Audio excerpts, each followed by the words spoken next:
राधानगरी तालुक्यात गौण खनिज उत्खनन रोखण्यासाठी तहसील विभागाच्या वतीने 2 विशेष भरारी पथके आणि 1 तपासणी चौकी उभारण्यात आली आहे। या पथकाने बेकायदेशीर खनिज वाहतूक करणारा 1 ट्रक ताब्यात घेतला असून त्याला 1,15,800 रुपयाचा दंड केला आहे। अवैधरित्या उत्खनन करणाऱ्यासह शेतमालकावरही दंडात्मक कारवाई होणार असून शेतकऱ्यांनी कोणालाही उत्खननास परवानगी देऊ नये असे आवाहन तहसीलदार अनिता देशमुख यांनी केले आहे।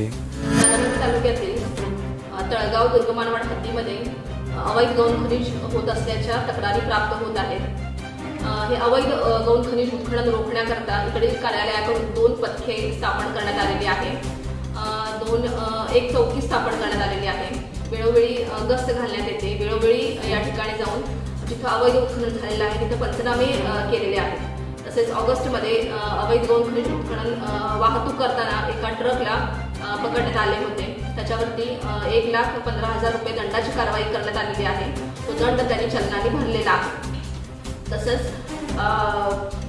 या तळगाव भागातील गट नंबर 840 मध्ये 19,54,040चा बोजा 7/12वरती नोंद करण्यात आलेला आहे। अवैध गौण खनिज उत्खनन मी या भागातील शेतकऱ्यांना सगळ्यांना आवाहन करते की त्यांनी आपल्या शेतावरती अवैध गौण खनिज उत्खननाची परवानगी अजिबात देऊ नये। तसेच सर्व नागरिकांना आवाहन करते की कुठेही गौण खनिज उत्खनन आढळल्यास इकडील कार्यालयाची कल्पना द्यावी।